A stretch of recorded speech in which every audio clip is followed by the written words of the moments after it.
चलो विद्यार्थी मित्रों, गायत्री विद्यालय नाम आपનું હાર્દિક સ્વાગત છે। મિત્રો આજે આપણે ધોરણ 8 ની અંદર વિજ્ઞાન વિષય બરાબર જેમાં આપણે પ્રથમ વિડિયોની અંદર જે આપણો પ્રથમ પ્રકરણ છે પાક ઉત્પાદન અને વ્યવસ્થાપન, તો એના વિશે આપણે થોડો ઘણો અભ્યાસ કરીએ।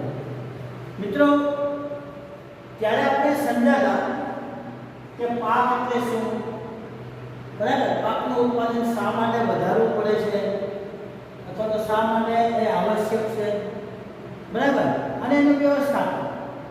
તો આપણે ત્યારે ગુજ્જોને પહેલીને, બરાબર, તો ધ્યાન રાખજો મિત્રો, તમે જે થોડુંક શીખી ગયા છે એને હાઇલાઇટ કરતા તમે રિકેપિંગ કે ગુજ્જોને પહેલી એના કાકાના ખેતરે જાય છે તો ત્યાં કેટલાક ઓજારો હોય છે, સમજ્યા?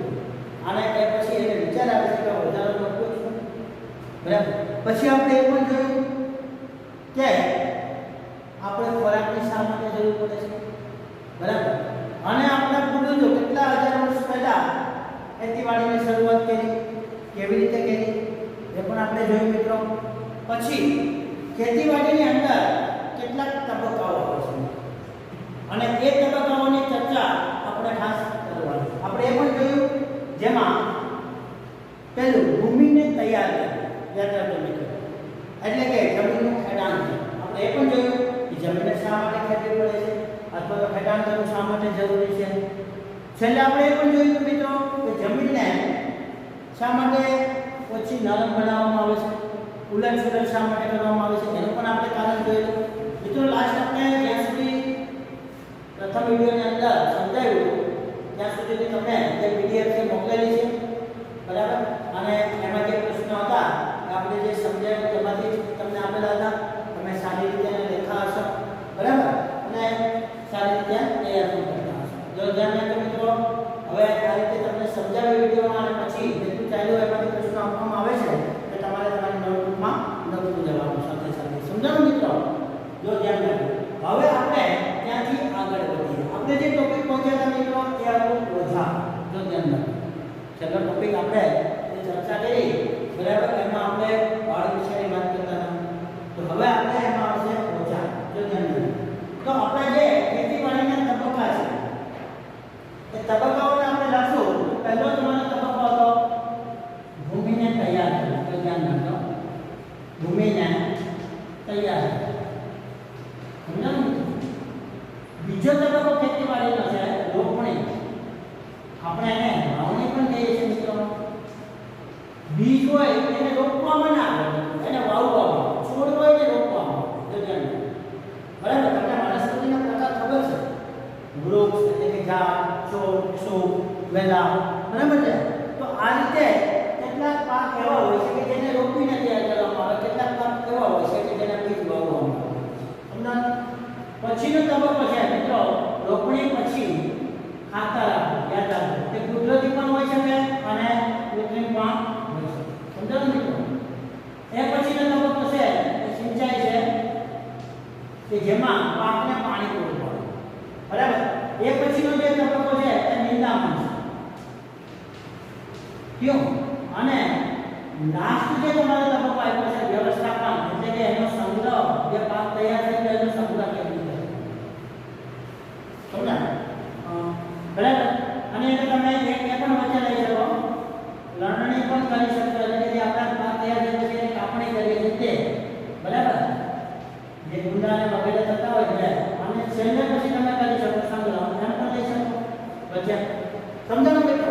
તો આપણા આ પાઠની અંદર કેટલા તબક્કા વિશે શીખવાનું છે।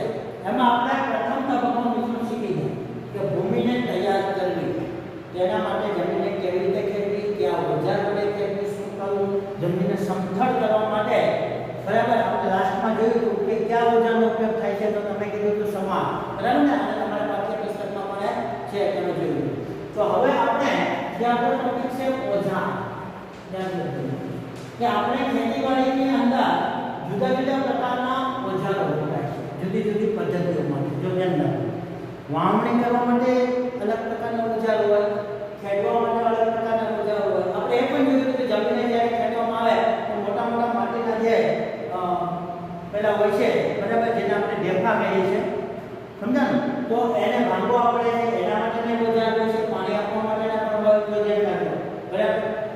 પછી નિંદામણ કરવા માટેના પણ ઓજારો વપરાય છે, પાકની લણણી કરવા માટેના પણ ઓજારો વપરાતા હોય છે, જો ધ્યાન રાખજો. તો આ રીતે ખેતીવાડીની અંદર જુદા જુદા પ્રકારના ઓજારોનો ઉપયોગ થતો હોય છે. સમજ્યા મિત્રો? તો આપણે શરૂઆત કરીએ પેલા ઓજારની અંદર. પ્રથમ ઓજાર છે તમારો હળ. યાદ રાખો મિત્રો, આપણે આગળ પણ એની ચર્ચા કરી ગયા છે કે હળ છે એ મુખ્યત્વે લાકડાનું અથવા તો લોખંડનું બનેલું હોય છે, જો ધ્યાન રાખજો. હવે તમને પ્રશ્ન એવો આવશે કે હળ વિશે ટૂંકમાં સમજાવો, તો ધ્યાન રાખજો. બરાબર? તો હળ કેવું હોય, એની અંદર શું શું હોય, તો ધ્યાન રાખજો. બરાબર? એ આપણે સમજવાનું છે. ખ્યાલ આવ્યો મિત્રો? તો અહીં તમે જોઈ શકશો કે તમારે પ્રથમ લખવાનું કે હળ એ લાકડાનું કે લોખંડનું બનેલું હોય છે. હાલમાં હળ છે મોટા ભાગે લોખંડનું હોય છે. થયું મિત્રો? બીજું, જે હળ છે એમાં વચ્ચે ત્રિકોણાકાર એક લોખંડની પટ્ટી જોડાયેલી છે. તો ધ્યાન રાખજો મિત્રો, એની અંદર. બરાબર છે? અને એ સિવાય એમાં આગળની ધરી હોય છે. તો ધ્યાન રાખજો, તમારી ટેક્સ્ટબુકની અંદર તમને બરાબર રીતે આપ્યું છે.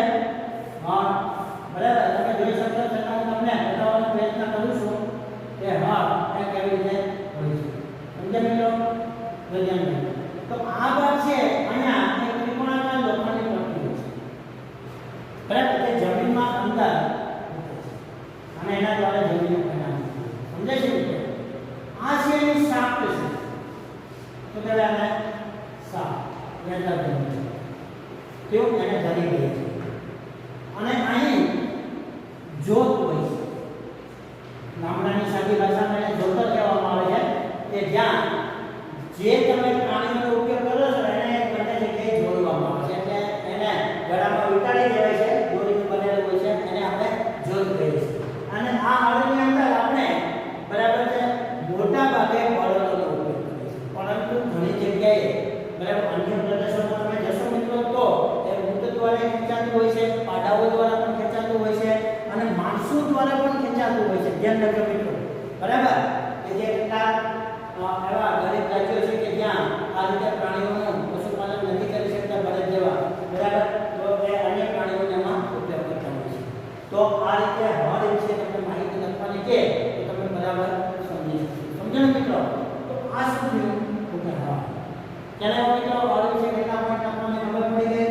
બરાબર? હળમાં શું શું હોય છે? પહેલું, હળ એ લોખંડ અથવા લાકડાનું બનેલું હોય છે. બરાબર? હાલમાં મોટા ભાગે લોખંડ વાળું હોય છે. કયો બીજો પોઈન્ટ લખવાનો કે હળ છે એમાં એક ત્રિકોણાકાર લોખંડની પટ્ટી હોય છે. બરાબર? એક ખાલ કહેવાય છે એના ભાગમાં, એ જમીનની અંદર ખોદવાનું કામ કરે છે. બરાબર છે? તો આ રીતે એ જમીનને ઉપર નીચે કરે છે એના ભાગે. એ પછી હળમાં વચ્ચે ધરી જેવો ભાગ હોય છે જેને શાફ્ટ કહેવાય છે, લોખંડ હોય છે. બરાબર? એ પછી એના આગળના ભાગે લાકડા સાથે તો જેને દોરીનું બનાવેલું જે પાણીના ગળામાં નીકળવામાં આવે છે એને જોત કહેવાય. બરાબર છે? અને સાદી ભાષામાં એને જોત કહેવાય. અહીં આપણે જોત શબ્દ વાપર્યો એટલે એને જોત કહે છે. બરાબર છે મિત્રો? ક્યું? અને ત્યાં હળ ખેંચવા માટે આપણા પ્રદેશમાં બળદોનો ઉપયોગ થાય છે. પરંતુ કેટલાક પ્રદેશોની અંદર ઊંટ, પાડા, માણસ વગેરેનો પણ ઉપયોગ કરવામાં આવે છે. સમજ્યા મિત્રો? તો આટલું તમારે હળ વિશે લખવાનું. ક્લિયર? એટલે એક ઓજાર તમારું. હવે તમારું નેક્સ્ટ બીજું ઓજાર આવશે જેને કહેવાય છે ખરપિયો. ધ્યાન રાખજો. શું છે મિત્રો બીજું વિજ્ઞાન? તો કે ખરપિયો. તો ધ્યાન રાખજો. આ ખરપિયો પણ આવું જ કંઈ હળ જેવું જ ઓજાર છે, જો સમજો. પરંતુ એના આ જે ભાગમાં છે ને ત્યાં એક લોખંડની બ્લેડ જેવું હોય છે, જો સમજો. આ રીતે સમજાય? આગળના ભાગમાં લોખંડની આવી બ્લેડ જેવું હોય છે. સમજાય મિત્રો? એટલે ખરપિયો.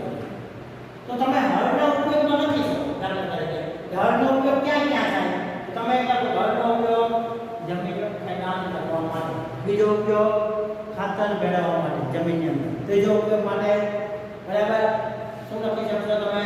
તો કે જમીન છે તો ધ્યાન રાખજો એમાં જે નિંદામણ રહેલું હોય એને દૂર કરવા માટે તમે. સમજો મિત્રો? તો હળના ત્રણ ઉપયોગ તમે સરળતાથી રાખી શકો.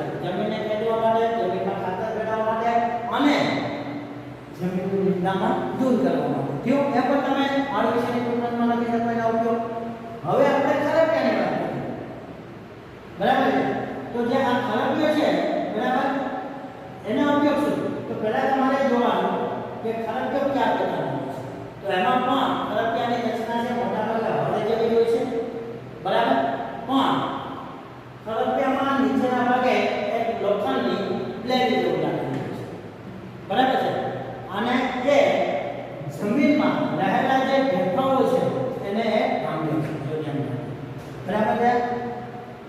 એ ઉપરાંત જે નિંદામણ છે પણ દૂર કરે છે, જમીનને સમતળ પણ કરતું જાય છે. તો ધ્યાન રાખો. આવા ઘણા બધા પ્રકારના કાર્યો કરવા માટે આ ખરપિયાનો ઉપયોગ થતો હોય છે. તો તમારા પાઠ્યપુસ્તકની અંદર એ ખરપિયાની આકૃતિ આપી છે, એના વિશેની માહિતી પણ તમને આપેલી છે. તમે બધો વાંચો એટલે તમને એમાં એ સમજાઈ જશે. બરાબર? અહીં તમે એ જોઈ શકશો કે કોઈ પણ ઓજાર વિશે માહિતી લખવી તો કેટલા પોઈન્ટ લખવા એવું તમને સમજાય. તો તમારા પ્રશ્નો આ રીતે કરશે મિત્રો ઓજારની અંદર કે ખરપિયા વિશે નોંધ લખો, હળ વિશે નોંધ લખો, દાંતી એટલે કે કલ્ટીવેટર નીચે બરાબર વિશે નોંધ લખો. તો ધ્યાન રાખજો. તો આજે કઈ છે, બરાબર છે, એના વિશેની આપણે નોંધ લખવાની. તો આમાં તમે 4-5 મિનિટ લખાય. આમાં પણ તમે લખી શકશો મિત્રો કે ખરપિયો એ લગભગ હળ જેવો જ આકાર ધરાવે છે. સમજાયું? પછી તમારે લખવાનું એમાં નીચેના ભાગે લોખંડની પ્લેટ જેવું રાખવાનું છે. કેવું? અને આ જ રીતે તેને પણ પ્રાણીઓ દ્વારા ખેંચીને ખેતરમાં ચલાવવામાં આવે. પછી તેનો ઉપયોગ પણ તમે લખી શકશો કે તે ઢેફા ભાગમાં ઉપયોગી છે. બરાબર છે? તો જમીનને સમતળ કરે એટલે એના માટે પણ પ્લેટ જેવું સાધન છે એને સમાંતર કરતું જાય છે. સમજાયું મિત્રો? તો આ રીતે એનો ઉપયોગ થતો હોય છે. કેવું? હવે તમારો ત્રીજો છે એનો ઓજાર કલ્ટીવેટર. કલ્ટીવેટર એને આપણે સાદી ભાષામાં દાંતી કહીએ છીએ. સમજાયું? તો ધ્યાન રાખો. તો આપણે ભૂમિને તૈયાર કરવા માટે કયા કયા ઓજારો વપરાય એની જ ચર્ચા કરીશું. ઓજારો તો ઘણા બધા આવશે મિત્રો. વાવણી કરવા માટે ઓજારો ક્યાં વપરાય? બરાબર છે? ખાતર આપવા માટે શેનો ઉપયોગ કરી શકાય? દવાનો છંટકાવ કરીએ તો તમને ખબર છે મિત્રો. અને તમને તો હવે ખ્યાલ જ છે. અને ખાસ કરીને ગામડામાં રહેતા વિદ્યાર્થીઓ કે જે બરાબર આવી ખેતીવાડી હોય એની અંદર ધ્યાન આપતા હોય છે, તેને ખબર જ હોય છે જુદા જુદા ઓજારોની. બરાબર? તો એનો ઉપયોગ પણ સમજી શકતા હોય છે. મિત્રો તો હવે આપણે આગળ જઈએ. તો ધ્યાન રાખો. કલ્ટીવેટર એટલે કે દાંતી, એનો ઉપયોગ શું? મોટા ભાગે મિત્રો આજના યુગમાં ખેતીવાડીમાં મોટા ભાગના કામ ટ્રેક્ટર વડે છે.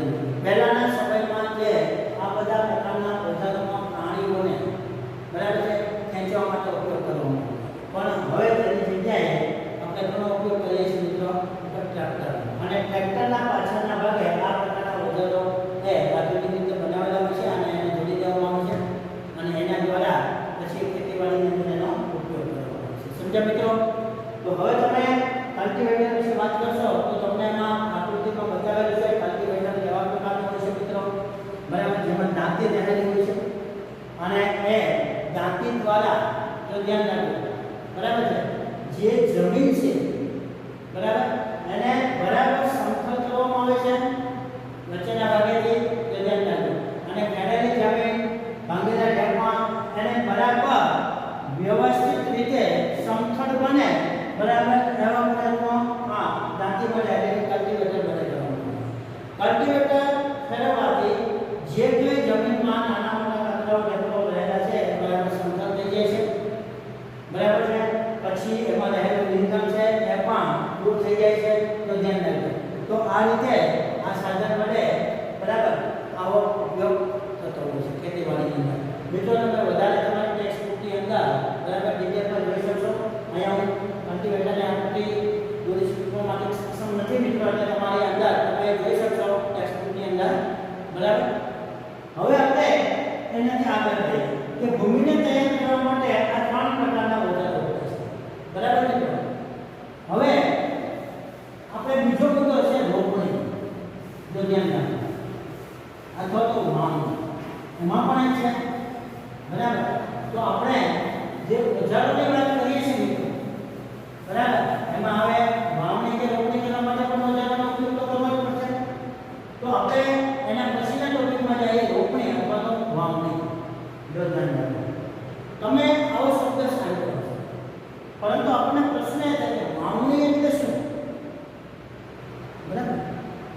મિત્રો તમે જોયું હશે કે જ્યારે આપણે જમીનને ખેતીને બરાબર તૈયાર કરી હોય, બરાબર, અત્યારે મોટાભાગે આપણે બધાએ તૈયાર કરીને રાખી જ છે, અને જે જગ્યાએ થોડા દિવસ પહેલા વરસાદ થઈ ગયો છે ત્યાં એની વાવણી પણ થઈ ગઈ છે મિત્રો, પરંતુ હજી કેટલાક વિસ્તારોમાં જે વરસાદ નથી થયો ત્યાં વાવણી કરવાની બાકી છે. તો એના ખેતરો તમે જોશો તો બરાબર હળવળે ખેડી નાખ્યા છે, બરાબર, એ પછી ખરપિયાઓને બરાબર એના ઢેપા બાકી નાખ્યા છે, અને કલ્ટિવેટર દાંતી વડે એને બરાબર સમતલ બનાવી દીધા છે. જો ધ્યાન રાખજો, અને એમાં સાસ જે વાવવા માટેના હોય છે એ પણ તૈયાર કરી દેખાય છે. મિત્રો હવે ખેડૂત જે રાહ જોવે છે વરસાદની, એ પછી એ જમીન ભીની થાય એટલે એમાં વાવણી કરવાની. તો વાવણી એટલે શું? તો કે જમીનમાં જે પાક ઉગાડવાનો હોય તે પાકને હરોળમાં ઉગાડવાની પદ્ધતિને વાવણી કહેવાય. સમજો મિત્રો? તો ધ્યાન રાખજો, જમીનમાં અથવા ખેતરમાં જે પાક ઉગાડવાનો છે તે પાકને હરોળ પદ્ધતિને ઉગાડવાની પદ્ધતિને વાવણી કહેવાય. સમજો ને મિત્રો? તો આ વાવણીમાં તમને ખબર છે કે આપણે જે પાક ઉગાડવો હોય એના બીજનો ઉપયોગ કરીએ છીએ. બીજ એટલે તમે એને બીજ કહો, ઇંગ્લિશમાં એને સીડ્સ કહેવાય, બરાબર મિત્રો? તો આ જે બીજ છે એને જમીનમાં જ્યારે ઉગાડવામાં આવે અથવા તો વાવવામાં આવે છે ત્યારે ખૂબ જ કાળજી રાખવામાં આવે છે. યાદ રાખજો, તમને એમ થશે કે વાવણી કરવી એમાં શું, પણ યાદ રાખજો મિત્રો, દરેક હવે તો મેં તમને કીધું છે ટ્રેક્ટરનો ઉપયોગ થવા માંડ્યો છે એટલે આધુનિક રીતે વાવણી થાય છે, પણ પહેલાના સમયમાં ઘરની અંદર રહેલા બધા સભ્યો ખેતીમાં ભાગ લેતા જ હોય છે, કોઈને કોઈ કામ કરતા જ હોય છે, પરંતુ યાદ રાખજો મિત્રો, વાવણી કરવા વાળો મેમ્બર છે ને, જે સભ્ય વ્યક્તિ એ એમાં એક્સપર્ટ હોય છે, તે જે વાવણી કરી શકે છે. કારણ કે વાવણી કરતી વખતે કઈ કઈ બાબતો ધ્યાનમાં રાખવી પડે મિત્રો? જો યાદ રાખજો, પહેલું, બીજને યોગ્ય ઊંડાઈ વાવવું પડે. યાદ રાખજો, સમજે છે? બીજને યોગ્ય ઊંડાઈ વાવવું પડે. વધુ ઉપરના ભાગે પણ ના વાવી શકાય, વધુ ઊંડે પણ ના વાવી શકાય. સમજાય છે? એના પણ કારણો છે. વધુ ઊંડાઈ વાવે તો બીજ છે અંકુરિત નહીં થઈ શકે. ઉપરના ભાગે વાવશે તો કઈ વધુ વરસાદ પડે તો આની સાથે એ ધોવાઈ જાય અથવા તો પક્ષીઓ દ્વારા એ નાશ પામે. જો સમજો, બરાબર? ખોરાક બની જાય એટલે એને યોગ્ય ઊંડાઈ વાવવું. બીજું, બીજ વાવવામાં આવે ત્યારે એને યોગ્ય અંતરે વાવવું. વધુ પાક લેવા માટે આપણે વધુ બીજ વાવી દઈએ, બરાબર, તો દરેક બીજ છે એ સારી રીતે વૃદ્ધિ અને વિકાસ થઈ શકતો નથી. જો ધ્યાન રાખજો, અંકુરિત ના થઈ શકે, કારણ કે એને જગ્યા ઓછી પડે, સૂર્યપ્રકાશ, પાણી, ખાતર વગેરેમાં એને સંપૂર્ણ રીતે પ્રાપ્ત થઈ શકતા નથી. પરિણામે એનો વિકાસ અટકી જાય. એટલે યાદ રાખતા બે બાબતો ખાસ: બીજને વાવતા પહેલા યોગ્ય ઊંડાઈ અને યોગ્ય અંતરે વાવવું પડે છે. શું મિત્રો? એટલે વાવણી કરતી વખતે આ ખાસ ધ્યાન રાખવું. તો વાવણી માટે વપરાતા ઓજારોને આપણે શું કહીએ છીએ મિત્રો? યાદ રાખજો, તમારો જે બીજો ટોપિક છે, બરાબર, મુદ્દો એટલે કે તબક્કો વાવણી. તો વાવણી કોને કહે છે? આપણે જોયું કે ખેતરમાં જે પાકને હરોળ પર ઉગાડવામાં આવે છે, બરાબર, ઉગાડવાની પદ્ધતિને વાવણી કહે છે. હવે એના માટે જે ઓજારો વપરાય છે એ શું છે? તો કે વાવણીઓ. યાદ રાખો, ઓજાર છે એ શું છે મિત્રો? તો વાવણી. હવે તમે જોઈ શકો છો વાવણીઓ કેવો, બરાબર? તો અત્યારે તો ટ્રેક્ટરોની અંદર પાછળ જોડાયેલું હોય છે, બરાબર, પણ એમાં તમે જોશો તો આ રીતે હવે તો લોખંડમાં આવે છે, એ લાકડાનું છે, બરાબર, પહેલાના સમયમાં. અને એમાં આ રીતે 4 થી 5 જો ધ્યાન રાખજો, એ લોખંડની પાઇપ ગોઠવેલી હોય છે અને આ જમીનમાં નીચે હોય છે. જો ધ્યાન રાખજો, અને અહીં, બરાબર, તમને સારી રીતે જમીનમાં દેખાય એ રીતે સમજાવું કે આ રીતે લોખંડની પાઇપ છે,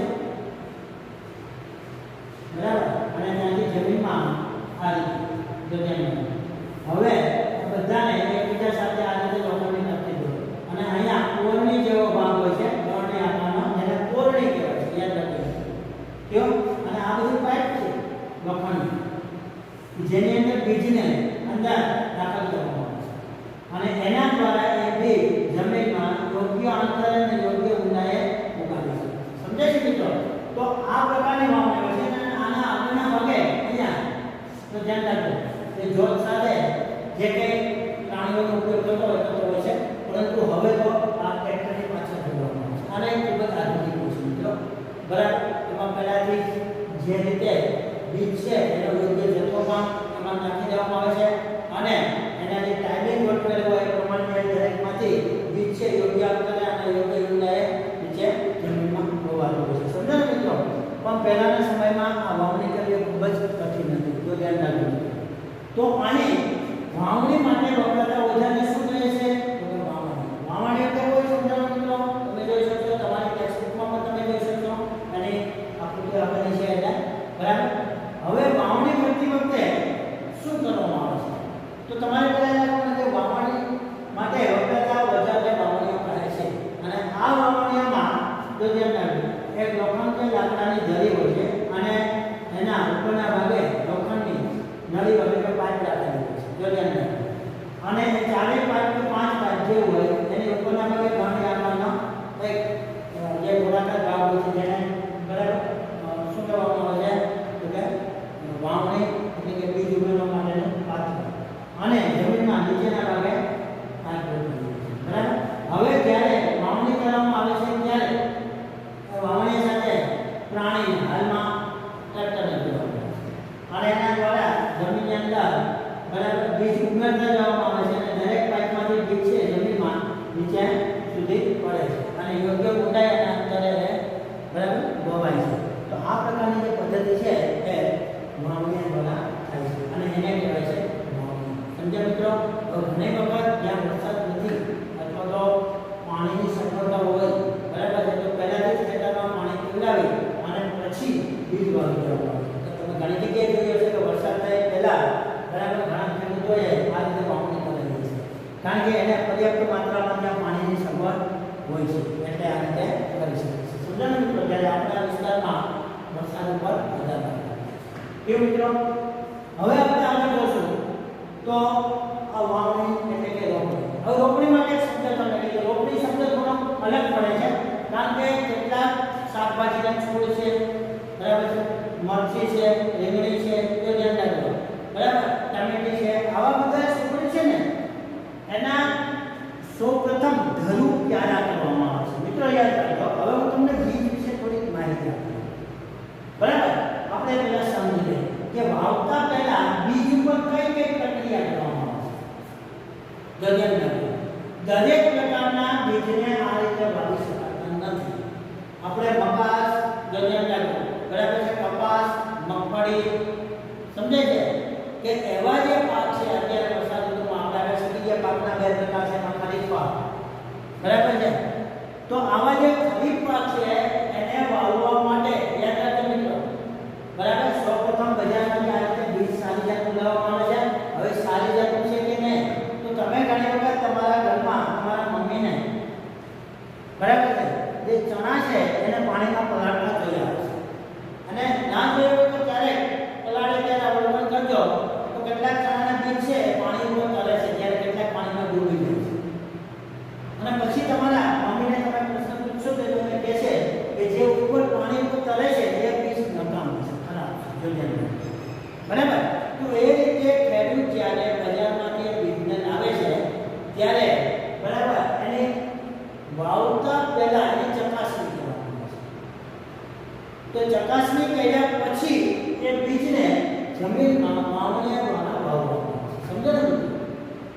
હવે આ થઈ વાત આપણા ખરીફ પાકની. હવે દાખલા તરીકે તમે કોઈ શાકભાજી વાવવું હોય ટામેટી, મરચી, રીંગણી બરાબર છે તો આવા પ્રકારના જે પાક છે મિત્રો એને આ રીતે વાવણીયા દ્વારા વાવવામાં આવતા નથી. જો ધ્યાન રાખજો આવા બીજને સૌપ્રથમ ખેતરના એક અલગ ભાગમાં નરમ પછી માટી ભરી એમાં પાણી આપી અને પછી એને છાંટવામાં આવે છે જેથી કરીને એના નાના નાના છોડ બને છે. મરચી બરાબર છે, રીંગણી, ટમેટી વગેરે. એ પછી એ છોડના બીજ અંકુરણ પામી બરાબર જે છે અને નાનો એવો છોડ થાય એટલે એના મૂળ બરાબર જમીનમાં બેસી ગયા હોય, કારણ કે એના મૂળ છે કઠિન જમીનમાં જઈ શકતા નથી મિત્રો, એટલા માટે એને એક અલગ ક્યારામાં વાવવામાં આવે જેને ધરુ ક્યારા કહેવામાં આવે છે. પછી અમુક ઊંચાઈ સુધીના એ છોડ તૈયાર થાય પછી એને જ્યાં ખેતરમાં વાવવાની જગ્યા હોય ત્યાંથી એને ઉપાડી અને યોગ્ય અંતરે એને વાવવામાં આવે, અને ઈ જે વાવવામાં આવે ને એને રોપણી કહેવાય. સમજાણું મિત્રો? કે જે રોપ કહે છે, જે છોડ કહે છે નાનું, એને જે અલગ જગ્યાએ પાછા ખેતરમાં ઉગાડી પછી મુખ્ય જગ્યાએ વાવવામાં આવે તો એને રોપણી કહેવાય. ખ્યાલ આવ્યો મિત્રો? આપણે ખરીફ પાકની અંદર એક ડાંગર પાક છે. આપણે આ વિસ્તારમાં ડાંગર નથી ઉગાડતા, પણ તમે દક્ષિણ સાઈડ જાવ છો તો તમને ખ્યાલ છે, દક્ષિણ ગુજરાત છે બરાબર, તો એ બાજુ પણ વલસાડમાં તમે જશો તો ખ્યાલ આવશે કે ડાંગર કેવી રીતે ઉગાડે છે. મિત્રો ડાંગર ઉગાડવા માટે પણ એક પદ્ધતિ છે દુનિયામાં બરાબર, કારણ કે ડાંગરને પુષ્કળ પ્રમાણમાં પાણીની જરૂરિયાત રહે છે. તો એના ખેતરો આપણા અહીંયા જે ખેતરો છે મોટા મોટા નથી હોતા બરાબર, નાના ખેતરો હોય છે અને ખેતરો લગભગ માનો કે ઊંડાઈ વાળા હોય છે બરાબર, 3 થી 4 ફૂટ ઊંડા ખેતરો હોય છે, અને એની અંદર જે પાણી ભરાય એ પાણીમાં માટીને જમીનની માટી અને પાણી બેને રગદોડી અને પછી એમાં જે ડાંગરના છોડ છે ને એને યોગ્ય જગ્યાએ રોપવામાં આવે છે. એ પણ રોપણી એને આ રીતે સમજો. એટલે જુદા જુદા પાક ઉગાડવા માટે જુદી જુદી પદ્ધતિઓ બરાબર ઉપયોગ થતો હોય છે. સમજાણું મિત્રો? તો આપણે આ એક તબક્કો જોયો. હવે આપણે ત્રીજો તબક્કો જોઈએ, ખાતર આપવું બરાબર. જો ધ્યાન રાખજો, તો આ જે ખાતર છે બરાબર એ કેવી રીતે, તો આપણે હવે એના હટાવી દઈએ મિત્રો બરાબર, કે જમીનમાં ખાતર કેવી રીતે આપવું જરૂર પડે છે. તો તમને ખબર છે મિત્રો કે જમીનમાં આપણે બે પ્રકારના ખાતરનો ઉપયોગ કરીએ છીએ. એક કુદરતી ખાતર જેને સેન્દ્રિય ખાતર કહેવાય છે, અને એક કૃત્રિમ ખાતર બરાબર છે. હવે તમને પ્રશ્ન થશે કે સેન્દ્રિય એટલે કુદરતી ખાતર એ શું બરાબર, અને કૃત્રિમ ખાતર અથવા તેને રાસાયણિક ખાતર કહેવામાં આવે છે.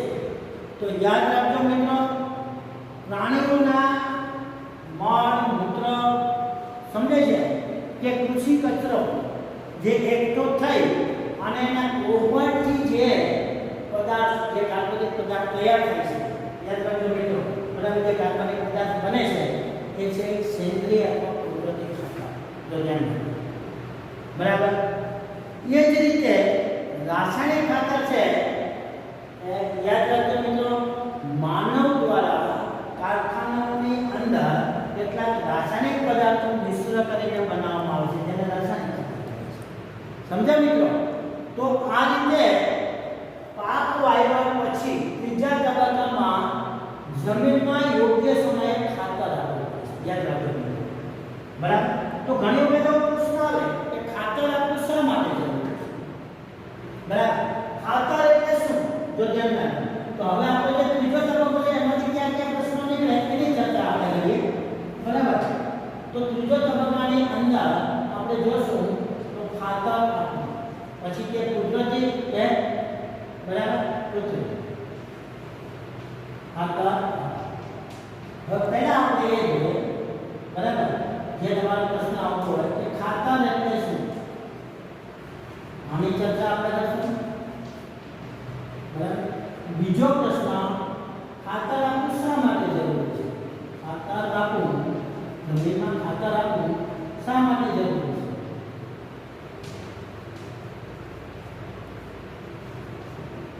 કેમ શા માટે જરૂરી છે? ત્રીજો પ્રશ્ન આપણે લખશું મિત્રો, ધ્યાન રાખજો કે કુદરતી અને કૃત્રિમ ખાતર વચ્ચેનો તફાવત.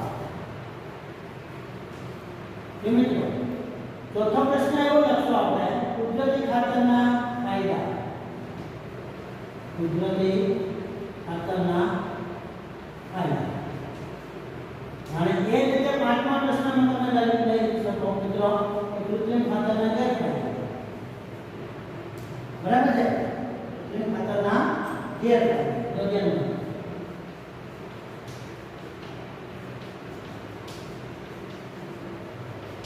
તો મિત્રો તો આટલા પ્રશ્નોને આપણે આ ટોપિકની અંદર તબક્કાવાર ચર્ચા કરવાની છે. સમજ્યા મિત્રો? બહુ શોર્ટ છે, આપણે એને જોઈએ. બરાબર? જો પહેલું ખાતર એટલે શું? તો મેં તમને કીધું છે કે જમીનમાં જે કાર્બનિક પદાર્થ ઉમેરવામાં આવે છે જેના દ્વારા છોડને જરૂરી તત્વો મળી રહે છે તેને કહેવાય ખાતર. બરાબર?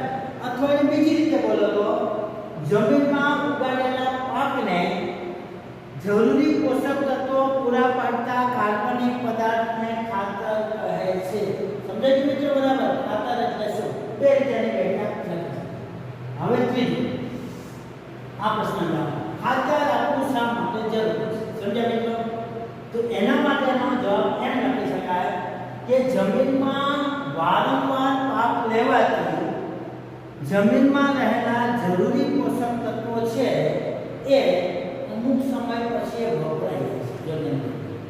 તો આ પોષક તત્વો વપરાઈ ગયા પછી જો એમાં પાક ઉગાડવામાં આવે તો પાકનું સારું ઉત્પાદન વધુ ઉત્પાદન મેળવી શકાતું નથી. પરિણામે પાક છે એ નિષ્ફળ જવાની પણ શક્યતા રહે. તેથી પાકનો વિકાસ વૃદ્ધિ સારી રીતે થાય અને પૂરતા પ્રમાણમાં પોષક તત્વો મળી રહે તે માટે જમીનમાં અથવા તો પાકને ખાતર આપવું જરૂરી છે. સમજ્યા મિત્રો? ક્લિયર? બરાબર? શબ્દ યાદ રાખજો મિત્રો. બે ત્રણ વખત રિપીટ કરી લેજો. તમે વારંવાર જોઈ લેજો. બરાબર? હવે તમને પૂછવામાં આવે કે કુદરતી ખાતર અને કૃત્રિમ ખાતર વચ્ચેનો તફાવત શું? પરંતુ એ તફાવત સમજતા પહેલા આપણે એના ફાયદા અને ગેરફાયદા સમજી લે તો હું એમ માનું છું મિત્રો આના ઉપર તમને તફાવત આવડી જશે. તો આપણે પહેલા એ સમજીએ કે કુદરતી ખાતરના ફાયદા શું? તો ફાયદામાં તમે 3-4 પોઈન્ટ લઈ શકો કે કુદરતી ખાતર છે બરાબર એ જમીનને ફળદ્રુપ બનાવે છે. જો તમે બીજું કુદરતી ખાતર છે એ જમીનને છૂટી કરે છે. બાકી ગયેલી જમીન છે એને છૂટી કરે બરાબર અને એના દ્વારા પાણીનો સંગ્રહ છે ને એ બધું કરી શકે છે. એટલે કે એની નિતારણ શક્તિ વધે છે. યાદ રાખો ભેજ ધારણ શક્તિ જે આપણે કહીએ છીએ એટલે કે જમીનમાં ભેજ વધુ જળવાય છે. એટલા માટે એ કુદરતી ખાતર ફાયદા. ત્રીજો ફાયદો એ છે કે કુદરતી ખાતરને કારણે જમીન છૂટી જવાથી એમાં હવાની અવરજવર વધુ થઈ શકે અને જો હવાની અવરજવર વધુ થઈ શકે તો પાકને જરૂરી સૂક્ષ્મજીવો જેવા કે બરાબર અને બેક્ટેરિયા છે રાઇઝોબિયમ નામના ખાસ કરીને અને અળસિયા જેવા પ્રાણીઓ છે એ સારી રીતે વિકાસ કરે કે જે જમીનને ફળદ્રુપ બનાવી શકે. સમજાયું મિત્રો?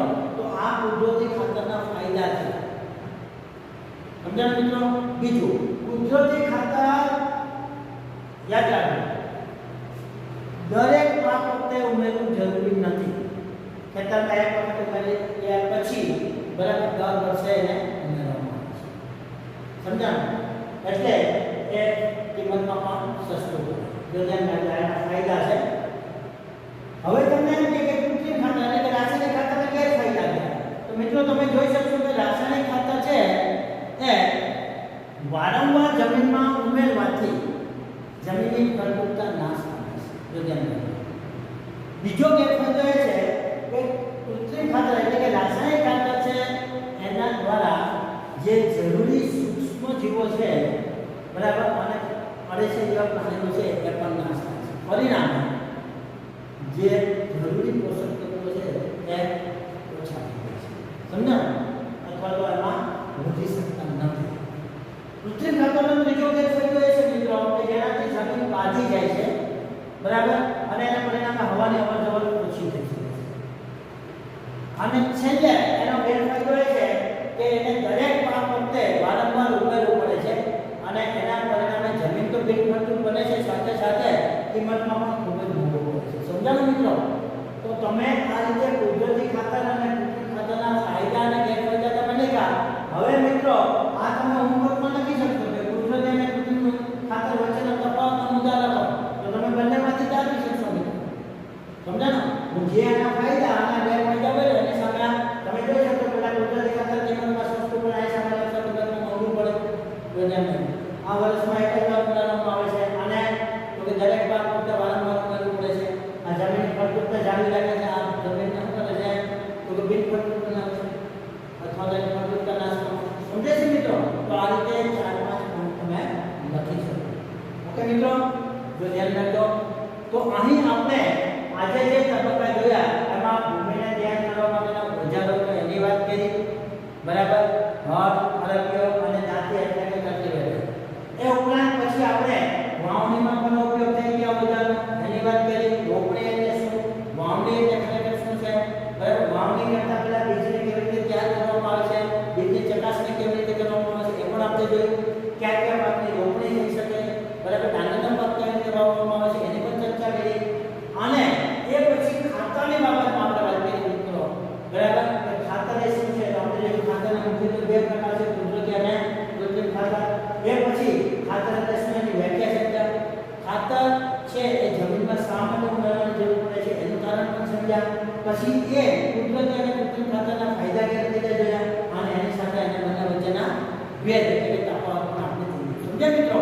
તો આટલી જે આપણે ડિસ્કસ જે ચર્ચા કરી છે, બરાબર, એમાંથી જે પ્રશ્નો આપણે તૈયાર કર્યા છે એ પ્રશ્નો હું તમને નેક્સ્ટ શનિવારે પીડીએફમાં મોકલીશ. તમે સારી રીતે એના જવાબ લખી અને પાકી નોટમાં, બરાબર, તમારે વ્યવસ્થિત ઉતારી અને પછી એને તૈયાર કરવાનું છે. અને પાઠ્યપુસ્તક છે એને બરાબર મિત્રો વાંચતા રહેજો, સામે રાખજો વિડીયો જોતો હોય ત્યારે. ઓકે મિત્રો, બાય.